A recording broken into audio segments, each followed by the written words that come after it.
All right, Alexander, let's revisit the Assange case because we have some news. Unfortunately, not good news for Assange.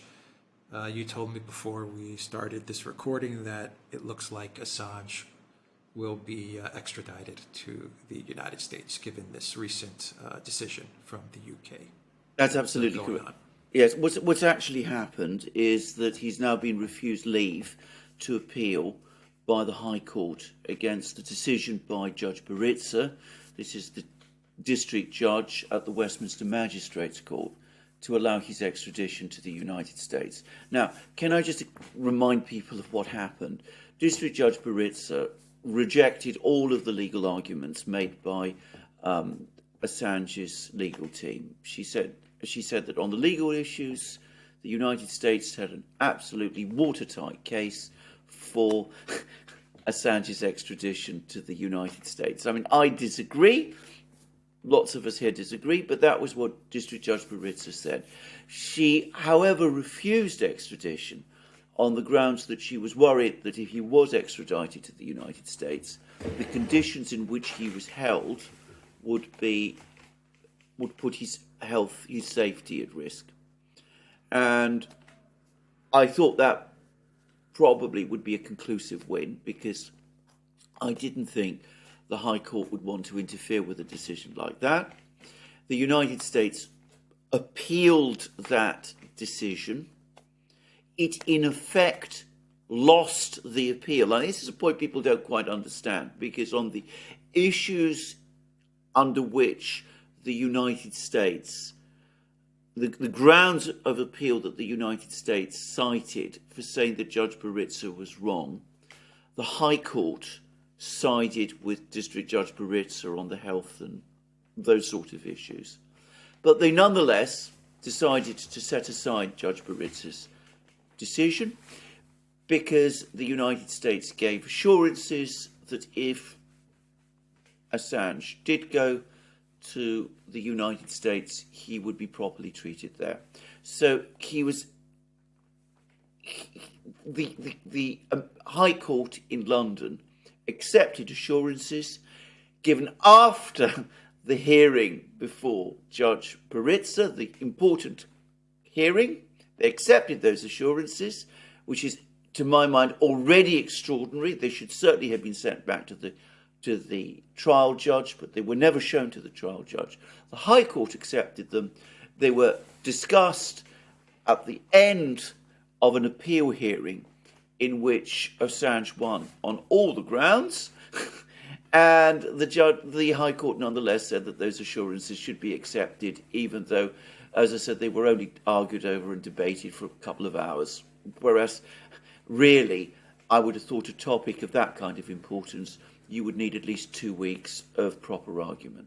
So, after that, I myself have never had much hope in this particular appeal, because it seemed to me that the High Court was sooner or later and eventually going to decide to send Assange to the United States, because clearly the forces involved were just too strong and the High Court was not prepared to stand up to them. So the High Court dithered over Assange's appeal against Baritza's decision to extradite him to the United States. It dithered for 11 months, which is unprecedented. I've never heard of such a thing in my lifetime. I think we discussed this in a previous programme. I think there were some rumours that Craig Murray floated, which I think we also touched on briefly at one point, that the High Court might even be waiting until the outcome of the presidential election in the United States was known before they made a decision. But anyway, that has turned out to be wrong, because after 11 months they made a decision. It's a 3-page judgment, apparently, which is hardly adequate for a decision of this importance and of this nature. But they have refused Assange leave to appeal. There is no appeal under British law from this decision, so he has no right to challenge this decision in any British court. The only place he can challenge it now is in the European Court of Human Rights. the European Court of Human Rights could, in theory, order that he not be extradited to the United States until it's made a final decision on the case. I frankly think the chances of that happening are somewhere between 0 and 0.1%. I mean, I think I would be flabbergasted if the European Court of Human Rights were to make a decision like that. So I have to say, I think almost certainly, almost inevitably, at some point over the next few weeks, Julian Assange will be extradited to the United States. And can I say, you said that this was bad news, and at multiple levels it is. At multiple levels, it is bad news for Britain. It's bad news for British justice. It seems to me that we utterly failed in this case, and disastrously. We have acted most wrongly in every aspect of handling Julian Assange that there has been. So it's a bad decision for us. It's a very, very bad decision for journalism generally, because the United States has tried to argue at various times that things that Assange has done are not journalism, but they've not really been able to do that any longer. So, in effect, they're basically saying that any journalist who does the kind of things that Assange did expose the kind of things the United States is doing, could be subjected to this sort of procedure, this sort of case. I am not myself convinced that this is a bad decision for Julian Assange, and I'll tell you why. Because he has been stuck here in limbo in Britain. He's been held in Belmarsh prison. He's been put through the hideous ordeal of all of these legal cases. It's been obvious to me for months now, for a year now, that the legal system in Britain was never going to deliver a proper outcome for him. It seems to me that in the United States, where there is still the Constitution, where you have a Supreme Court, he has just slightly more of a chance to prevail in legal terms than he does in Britain. I'm not putting this very, very high, but I feel that he's going from a jurisdiction, the British one, where it was hopeless, to a jurisdiction, the American one, where there might just be a little hope. And some weeks ago, I did a program on Consortium News. I was, on their channel with an American jurist who's, I think, an academic as well as a practicing lawyer in an important university, somebody who knows about these things in great detail. And he actually thought that in American law, in an American courtroom, Julian Assange might actually have some strong defences under the Constitution. And he thought that his case stood much more of a chance in the United States than it does in England. Yeah, I mean, I can't add much to that analysis, Alexander. I mean, my thoughts are that if it was under a different White House, a different president, different DOJ, not Biden, then yes, Julian Assange is much better served in the United States. He has a much better chance, I would say a very optimistic chance of justice. But seeing everything we've seen from Garland and the Biden White House and everything that we've seen over the past couple of years, I'm not as optimistic. No, I'm not optimistic. All I am saying is, I concluded, especially after that High Court decision, to allow the American appeal purely on the basis of assurances. I mean, I still find it that an extraordinary decision myself. But ever since that point, I have basically lost hope in the English legal system coming to a proper decision in this case. I mean, so given a situation where you have no hope, you go to the one place where perhaps there is a smidgen of hope. And also get the sense that in America, where Americans care about some Americans do care about their constitution, and where there is the concept of the First Amendment, he would probably get more support both in the legal world and amongst the American public than Assange has ever received here in Britain. So it's a case from a place with very little hope to one where there is no hope at all. That is the choice now. Who fights for Assange in the United States, like from a legal perspective? How would that work? He gets extradited to the U.S. He loses his UK lawyers. Obviously, he's not going to be able to represent him in the U.S. No. I mean, well, he'll have to get. Do you know he'll what have to happens get to Assange when he gets to the U.S.? He will have to get himself an entirely new legal team.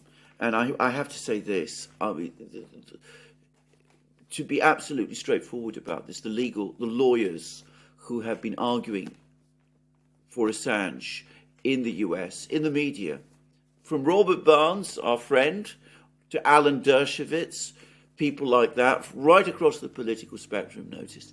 I mean, they've been much more impressive and have shown a much keener understanding of this case than any of the lawyers in Britain, including, I'm sorry to say, some of them who have represented him. So I think that, I don't want to be critical of them, I think on balance they've done a good job, but this is a case that's been fought on American law. So perhaps better to fight it in the US. Can I just say, I think I said on one of our programmes, if I had been advising Assange myself after that last High Court decision where they accepted the US government's assurances, my advice to him would have been, go to the US, fight the case there. You have no chance of success in Britain. And so it's turned out. There's no, just to wrap up the video, there's no diplomatic way out of this. Australia, the Australian government.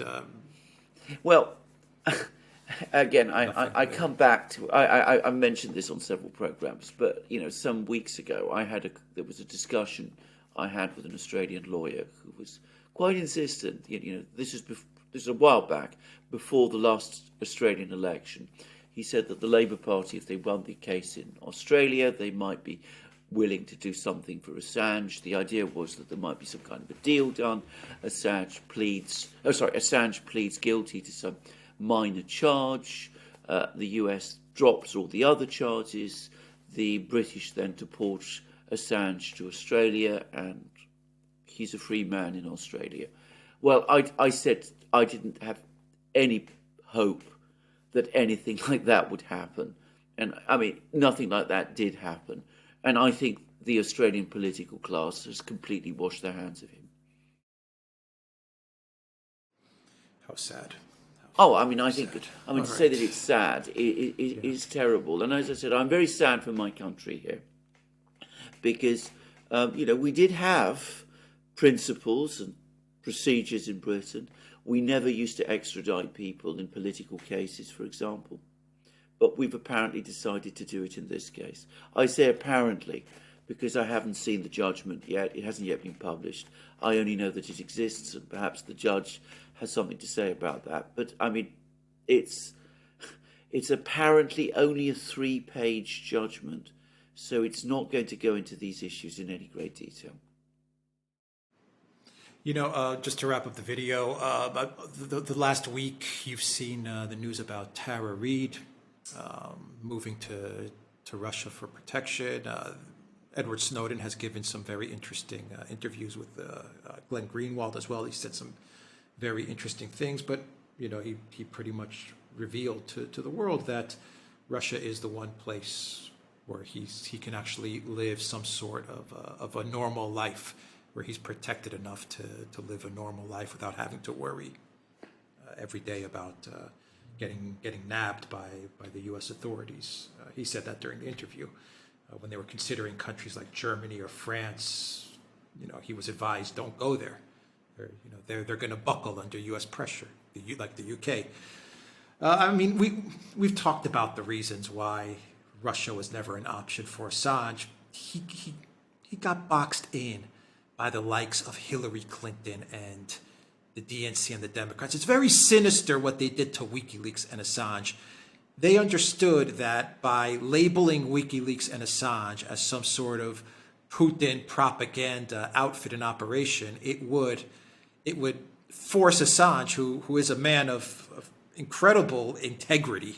He said, I can't go to Russia. I imagine he rationalized it as Russia is out of the question because it would just reinforce that narrative that the Democrats and Hillary Clinton and the DNC put out about me.